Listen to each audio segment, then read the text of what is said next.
Hey there, thank you so much for being with me today.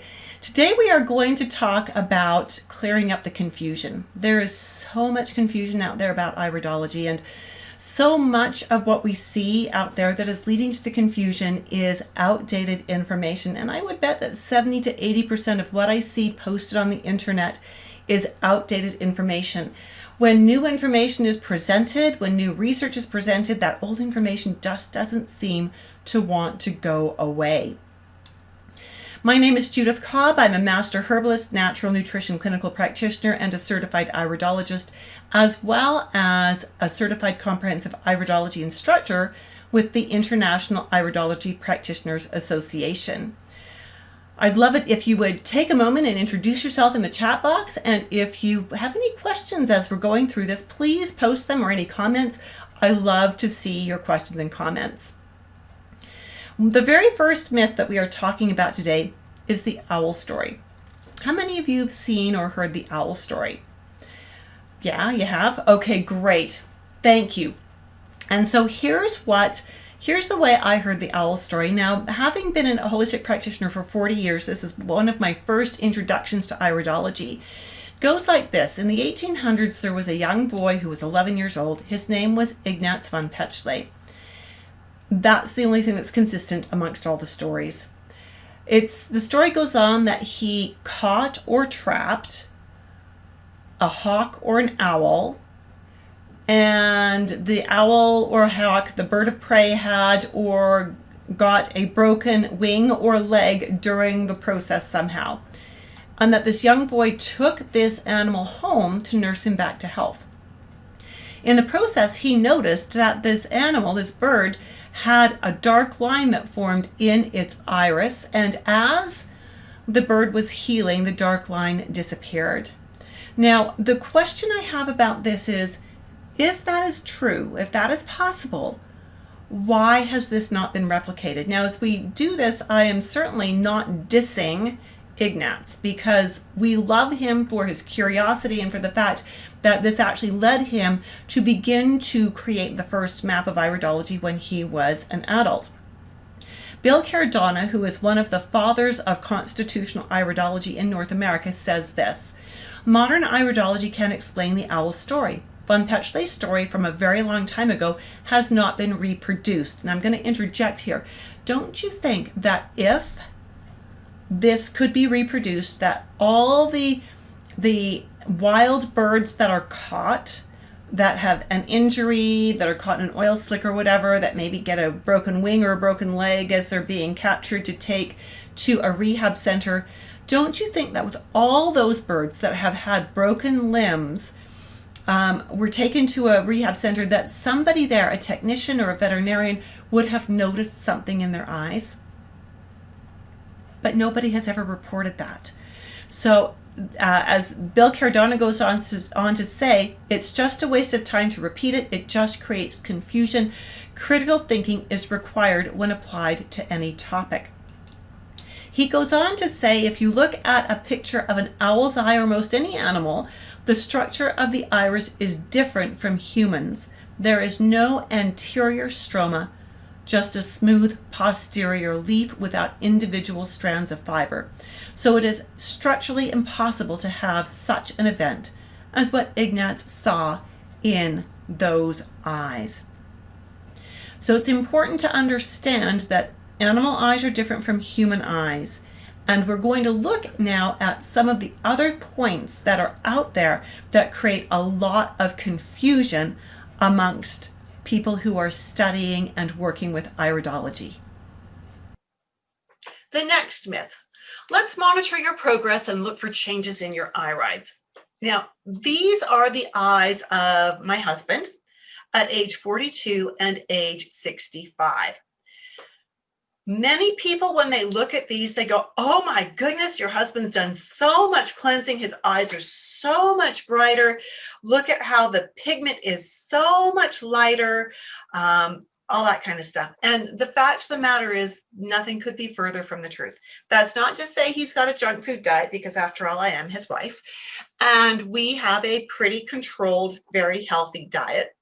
But what we know is that the irides The pigment in the irides, particularly, is inherent. We have programming that tells us that pigment is going to accumulate at a certain rate. There has been no documentation of the pigment dispersing. And as you look at this picture from the age of 42 to the age of 65, do you notice that right down here, what we see is an accumulation of pigment that did not exist when he was much younger, right?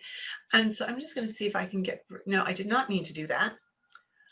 All right, having a technical moment here. This is the human side of doing this, right? There we go. And so what we see is first couple of things. The irides don't change fast enough to monitor any changes in a matter of a few weeks or months. The sclera, however, may change fairly quickly depending on how chronic or acute the problem was. So what we're going to see is over time, we will see pigment accumulate. We will not see it disperse. Why does this pigment look lighter? The pigment in the image on the right looks lighter because it was a different camera on different technical settings with a different lighting source.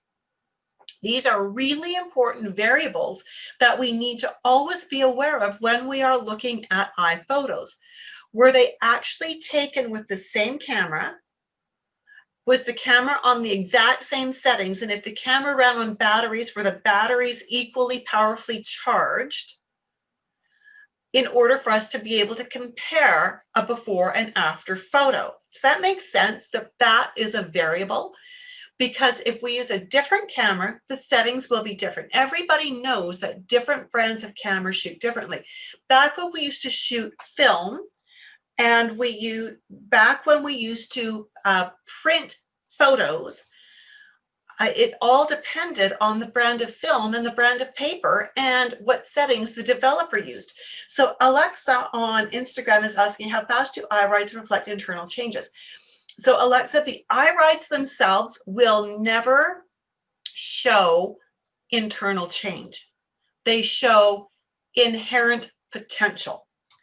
And so when we see an iris like this that has none of this extra pigment down here, but we see it here, this pigment tells us that this body is inherently programmed to be facing some challenges. Does it mean the person is experiencing problems? No, it does not.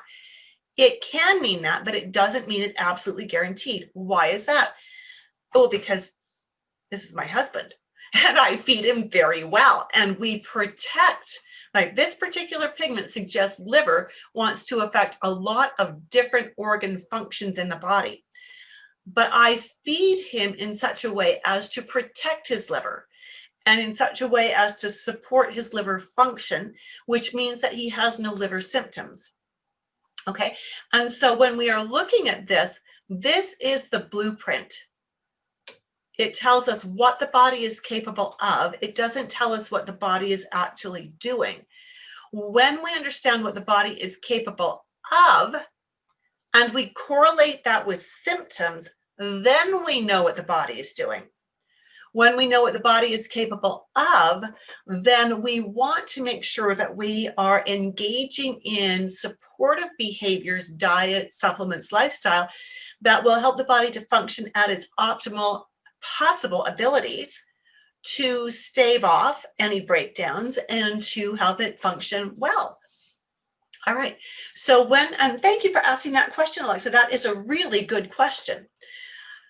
So this image on the left was my husband at age 42. This was a print photo. And I recognize this because this was the very first Iridology camera I ever owned. It was an 8 No, it wasn't an 8 megapixel. It was a print camera. They didn't measure in megapixels back then. And so I took the print and I scanned it into the computer, right? And then this was my newer camera, which the camera body is now about 4 years old. And this is with the Iris Explorer 4 illumination system. When we look at this, we see two things. Number one, this light was not as bright as this light. And we know that because this pupil is larger than this pupil, so this is more light, which shrinks the pupil down. You are welcome, Alexa. I hope that really helped you. And so when we see this, again, he's accumulated the pigment, which says that as he gets older, his liver wants to struggle. What does that mean to us? It means that we need to support his liver more. We need to make sure he's getting some leafy greens, maybe some liquid chlorophyll, maybe some N-acetylcysteine. We need to make sure that he is not putting in things like refined carbohydrates, like hydrogenated fats and oils, that he's not exposed to a lot of toxins and chemicals, that we don't let him take up a new hobby that's going to expose him to a lot of chemical kinds of things, right? That means that we want to keep him active. We want to keep him outside in the sunshine and fresh air and doing things that help with circulation, that helps to circulate the nutrients, that helps to support the liver. So when we use the eyes, we're not using them to monitor improvements. We're using them to monitor inherent potentials. Now, I want you to look very, very carefully at the sclera, because the sclera does change dynamically with time. The sclera is very responsive. When we see blood vessels coming up in a particular way, we know that there is congestion and there is stress in an organ. There might be inflammation in the organ.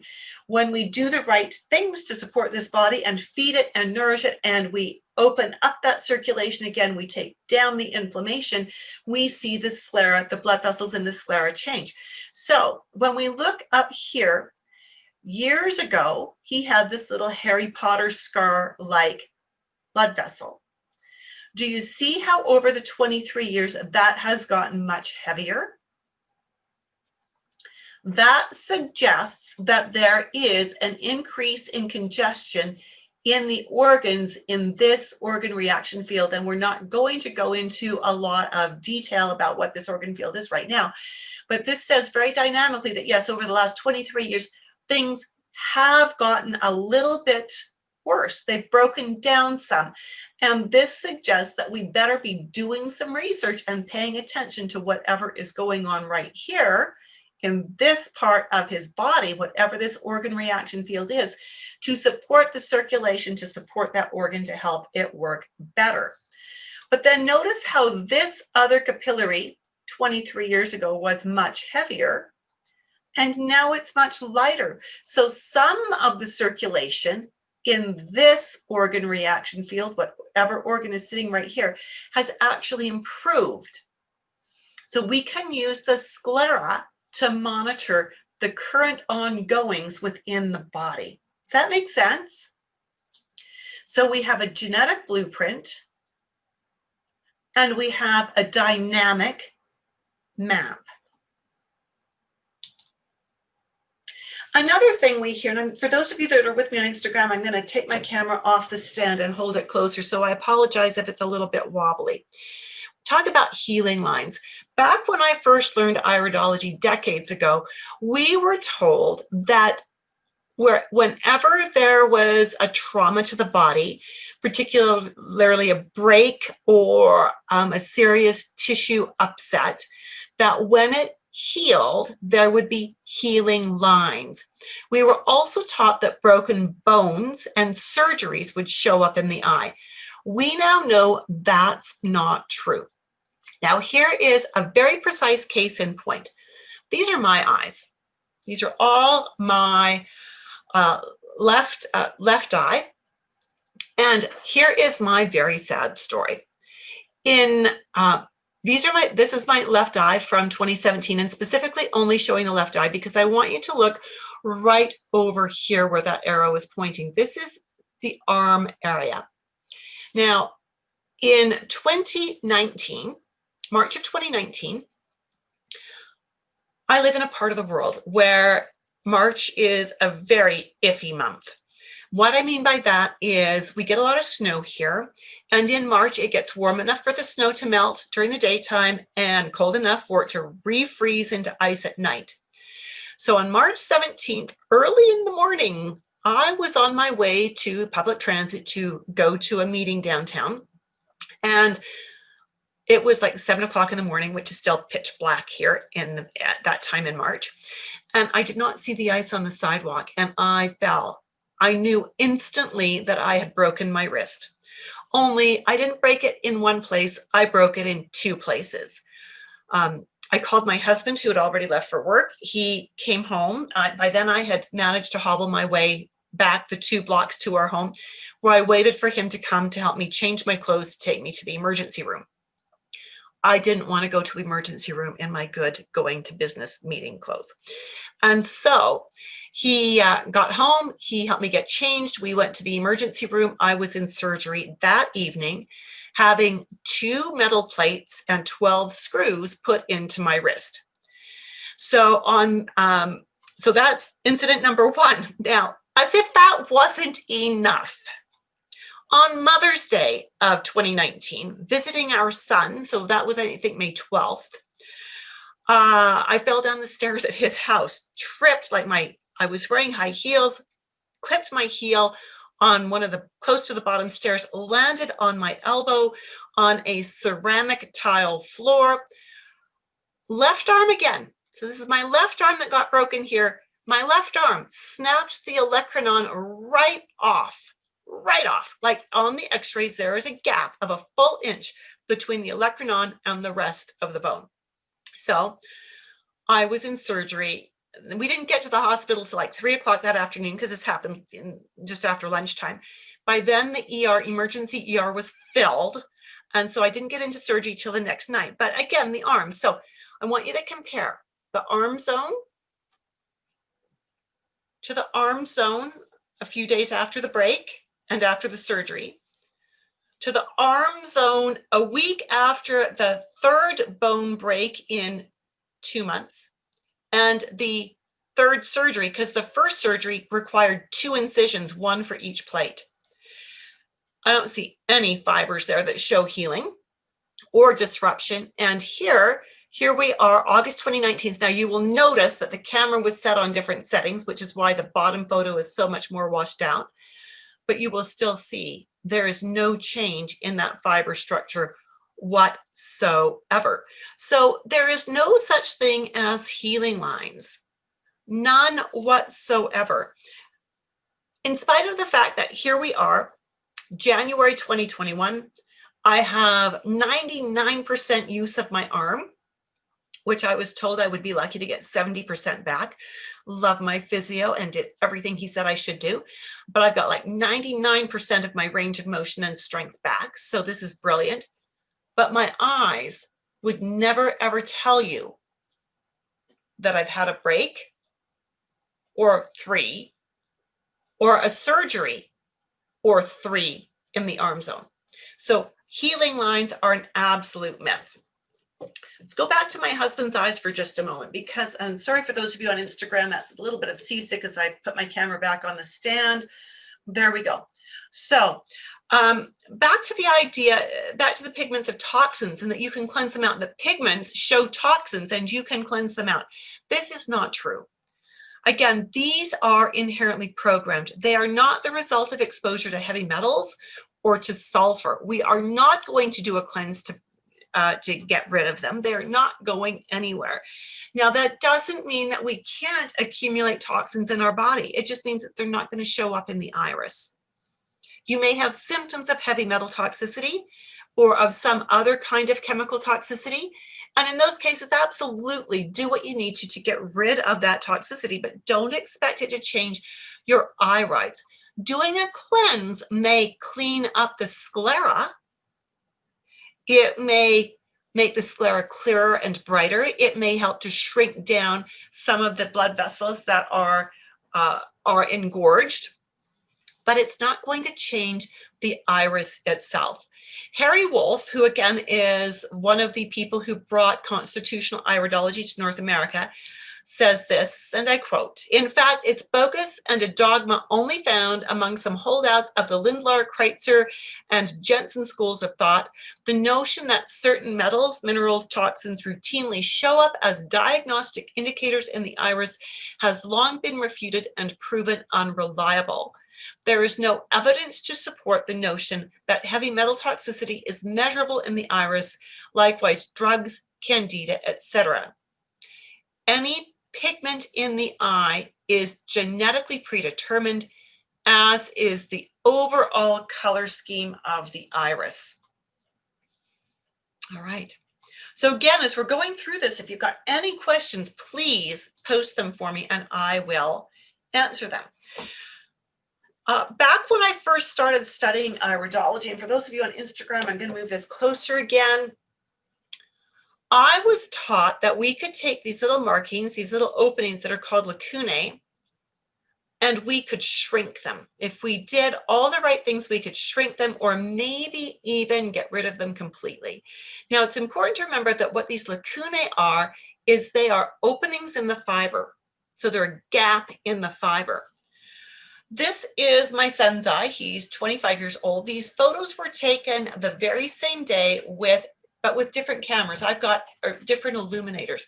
I have 3 different illuminators for my camera, and I pick and choose the illuminator based on my client and what my client's needs are. And so this illuminator, created by the wonderful John Miles, sits away from the face, and it's not as bright as this illuminator. So this one, because it's not quite as bright, the pupil stays a little bit larger. This one is much brighter, so the pupil comes much smaller. Are you with me so far? Is this making sense so far? Is it? Give me a yes if it is. What we need to remember is that when the pupil gets bigger, all of the fiber, thank you, Sebastian, I appreciate that feedback. When the pupil gets bigger, this width of the iris gets compressed into a narrower distance. So we still have the same amount of fiber tissue, it's just being squeezed.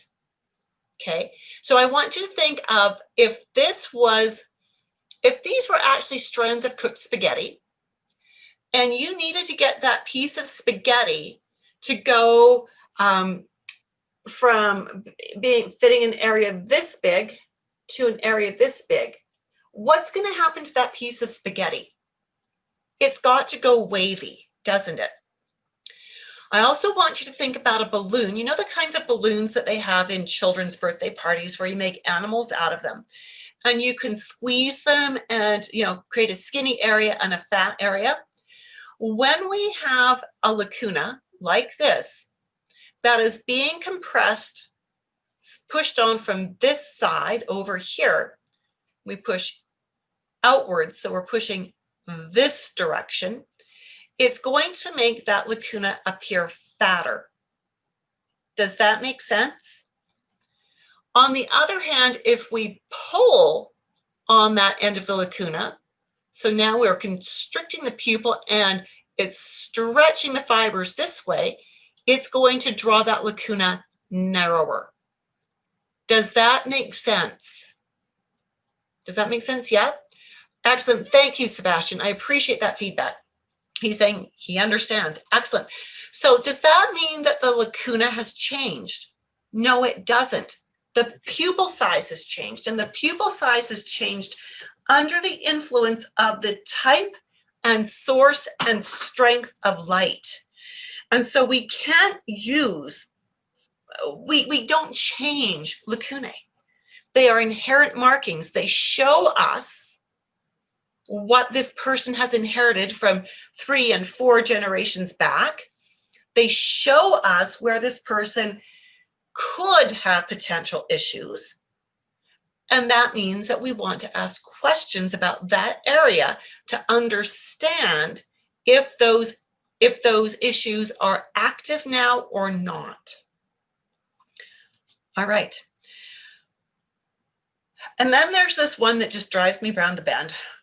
You've got parasites and they're in your brain and it's like a 5-foot parasite and I know exactly where it's sitting. Yeah, right. And they're basing that on these black radiating lines. These used to be called parasite lines. That's what I learned to call them when I first learned iridology. But what we know now is these are not parasite lines. We only see in the iris things that are inherent, things that have been passed down through the generations. And because parasites are not passed down in our DNA, they are not going to show up in the iris. What we are seeing here is a separation in the fibers that teaches us about nerve feed. It teaches us about the potential for an area of the body to hold on to toxins, not a guarantee that toxins are being held there. Tells us about the potential for that organ reaction field to maybe struggle with getting rid of toxins and absorbing nutrients as well. And so these have nothing to do with declaring parasites. Again, Harry Wolff said, American sources from the turn of the 20th century are very unreliable, repetitive, and very misleading, with silly and debunked notions like drug spots, psoriatic itch spots, healing lines, parasite lines, and brown eyes turn blue with detox. Yeah, we don't even go there, because this is not about parasites. This is much more about nerve feed than anything else. There's another myth that we see iridologists who actually get into diagnosing, saying, you've got this problem. Oh my goodness, you're going to die. Being a little facetious there. I hope they never say that. But they do border into diagnosing. People who are iridologists, certified or otherwise, who are not licensed medical practitioners, cannot diagnose legally. Add to that a certified iridologist who is a medical practitioner would never use iridology as the basis for a diagnosis, because iridology does not give us disease names. It teaches us about the inherent strengths and weaknesses of a body. Way back when I first started learning iridology in 1980, I did a lot of diagnosing from the eyes. I told people what was wrong with them. Absolutely, I did. And, funny thing is, I was always wrong, because the eyes are inherent. They are not transient. And again, they don't give us disease names. Instead, we use iridology to help us understand the body's potential. We couple that inherent potential with the client's symptoms, and that gives us a really deep understanding of the body, and especially gives us an understanding of how the organs work together. When we understand that, we can use our nutrition knowledge, we can use our herbal knowledge to craft programs that will help to support the client and improve their health, all without diagnosing and all without prescribing, because as you know, prescribing means we've named a cure. Bill Caradonna says iridology cannot be used to diagnose. It is a unique assessment tool to gain understanding of the blueprint of the body, including tendencies towards illness patterns, or assessment of resiliency and resistance against negative influences. But diagnosing the presence of or status of illness or disease is never appropriate. So, with all of this information about myths and old information that's still out there that just won't go away, I have, for the last several years, been teaching holistic wellness practitioners the art and science of constitutional iridology. And registration is open, but it's going to close pretty soon. It's been open for a few weeks for my iridology program called the Dynamic Iridology Assessment System. And I'd like to just spend about 37 seconds. It's not going to be like a half-hour commercial here, but 37 seconds introducing you to the program. The Dynamic Iridology Assessment System for Holistic Health Practitioners is the only live, online, fully mentored course for nutritionists, herbalists, and naturopaths who want to streamline their clinical work without sacrificing client care. So those practitioners can stop working unpaid overtime to develop client programs, so they can stop overwhelming their clients with undoable programs. And so they can create programs that will increase client compliance, success, and create long-term retention. If you want to learn more than just what the iris markers are, if you want to learn how the iris markers play off each other, if you want to understand at a deeper level how the organs work together, if you want to be mentored in learning how to create programs for your clients that your clients can actually stick with, that will help them to gain their health step by step. If you want long-term support and mentorship after the course is done, then I invite you to join me for an informational webinar. We're going to do the webinar tomorrow at 5 p.m. Mountain, which I know, Sebastian, is not a great time for you. Here is the registration link. And again, this is for holistic health practitioners. And for those of you who are online with me, I will post the link with the Instagram TV thing, when we're done here. All right. So you will see that webinar registration link for 5 p.m. tomorrow. That's Thursday, January 21st, 2021. And in there, I'm going to give you all the details about the course. I just need to make sure, oops, wrong link. Those of you, all right, now I'm wondering, I didn't update the link properly. Let me just get in here and make sure I've got the right link for you, because this is not cool that I may have posted the wrong link. TSW. Okay, forget that last one. That last one I just posted. Those of you who are with me on the webinar, that last one. Oh, and you know what? I only sent it to the panelist. Go me. That means you didn't see it. There we go. Now you see the correct link if you are with me on the webinar, and I will post that for Instagram in just a few moments. So I'm inviting you to join me for this webinar to learn how iridology can be a benefit to you and your clients. We'll go over all the details about what's included in the Dynamic Iridology Assessment System course, so that you will know exactly what you're getting in terms of learning materials, classes, support and mentoring. You'll find out what the tuition is and how to register. So if you've been thinking about learning iridology to use in your holistic wellness business, or if you already know that you want a course and you've been looking for a live course online that offers tons of support, then join me for this webinar. This is really important because registration is closing Friday evening at 6 p.m. Mountain Time.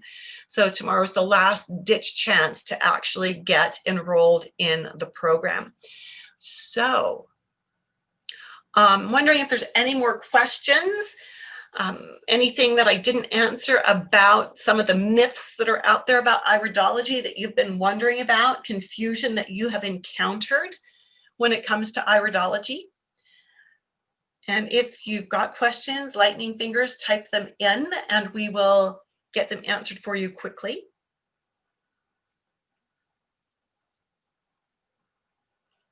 All right, I know there's a bit of a lag, but I am not seeing anything come in. And so there we go.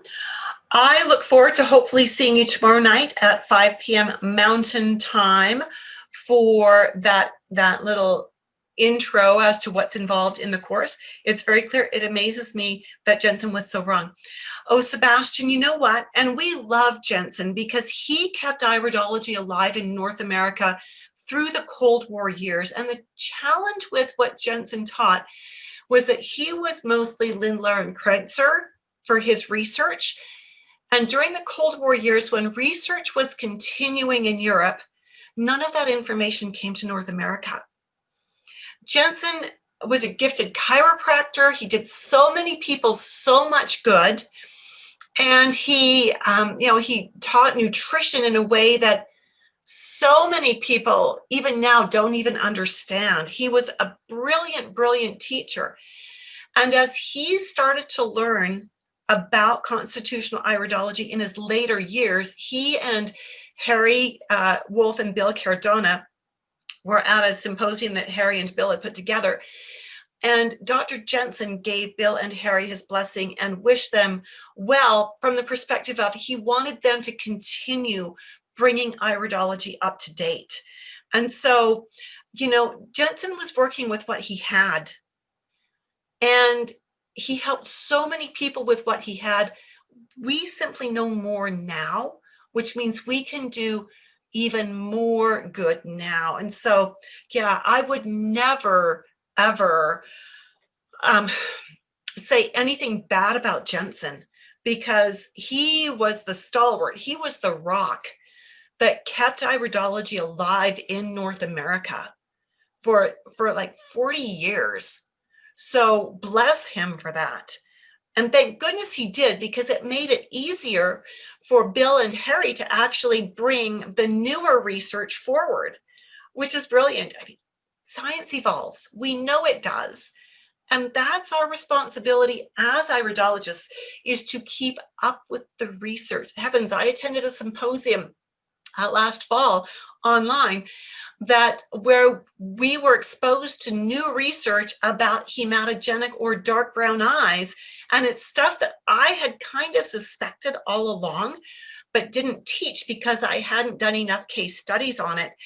And now it's becoming mainstream what they were teaching. And so things that we had taught about brown eyes for the last 30 years based on constitutional is currently being shifted. And I think that's exciting. I love that this science is evolving. So we need to embrace the change, and we need to honor and respect and adore those who have gone before us, that have laid the foundation for us to build on. And I think that is so important. So with that, my friends, thank you so much for being with me. I've seen no more questions come in. And Sebastian says, thank you very much for great explanations. I've been wondering about this for a moment. Yeah, you are very welcome. You are very welcome.